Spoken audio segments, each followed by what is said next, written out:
Okay, hi folks. Welcome to MexElects. We are in San Cristobal de las Casas, and this morning we're talking with Peter Brown, who's a coordinator for schools for Chiapas. In the background, you may hear the odd explosion. It's only firecrackers.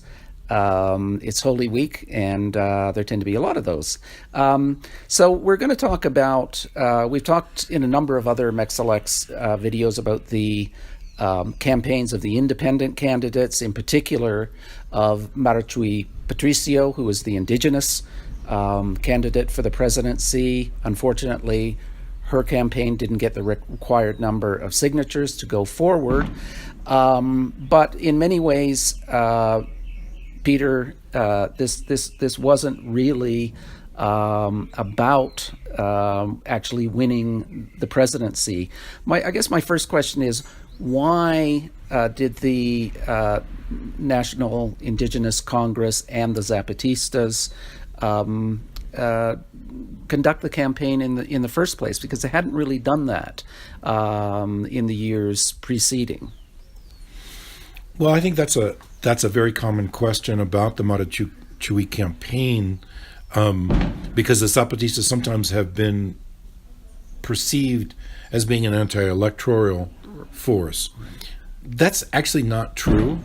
In the years that we've been here working in the schools, the Zapatistas have never attempted to stop people from voting. They've made it very clear that if folks feel that it's useful for them to vote, they should go ahead and vote. They simply have always said quite consistently that if you vote, that's fine, but you also have to continue to work and organize, not just one day out of every 6 years. Right. In addition, the Zapatistas have made it clear that they see the current crisis as being unique in the history of Mexico. The carnage in the countryside, the hidden graves, the amount of civilian casualties on what they call a drug war, but really is the unfolding, I think, of the logic of the system that now controls Mexico, has just been horrific. And the Zapatistas have been trying to figure out some way to jump outside their communities, to get back on the national agenda, and also to hook up with other indigenous peoples of Mexico, finding a way into the cities. It's really been difficult working in the Zapatista schools, as we do as an organization.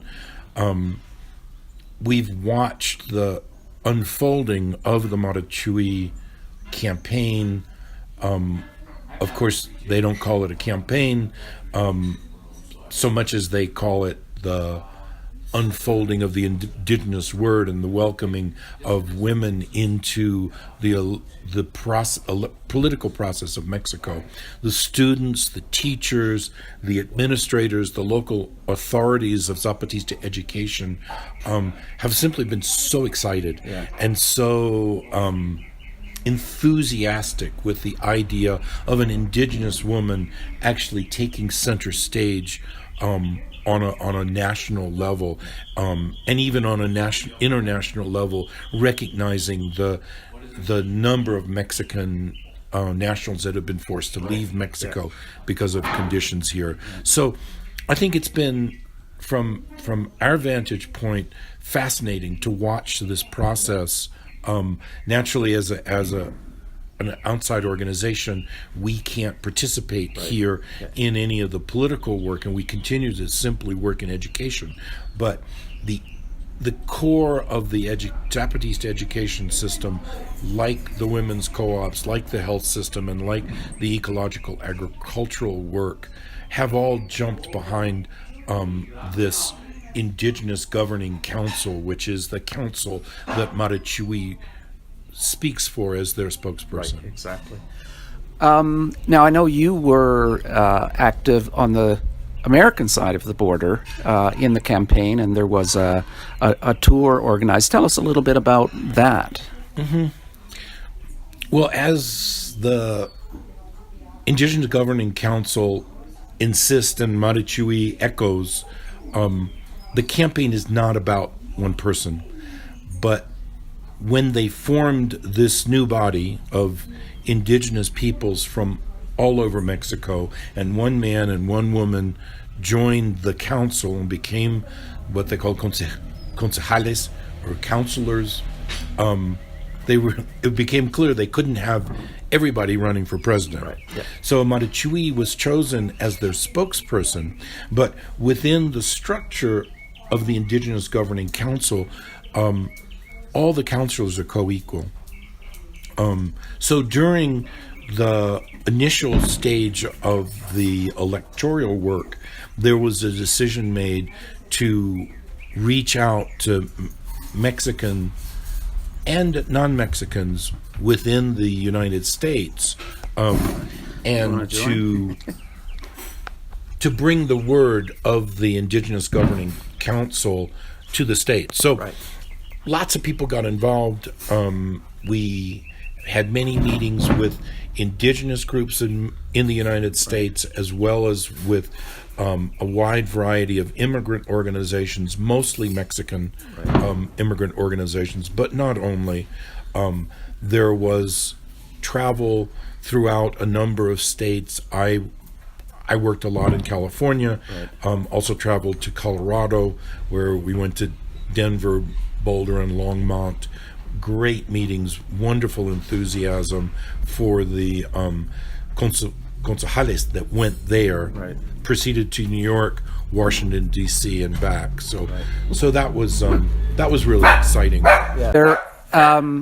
There's considerable energy, I gather, for continuing the campaign, because as you've said, it's never really been about principally the electoral process itself, but building a wider movement. And I gather in April there's going to be a gathering here to reflect on the campaign and to really discuss next steps. Can you tell us a little bit about that? Well, sure. I guess just a short while ago, the National Indigenous Congress and the Indigenous Governing Council called for a nationwide and an international reflection on the campaign to date. There's a web page up, there's a place people can send documents, and it seems like a genuine call from the very base of people, because the campaign, certainly for me, was surprisingly successful.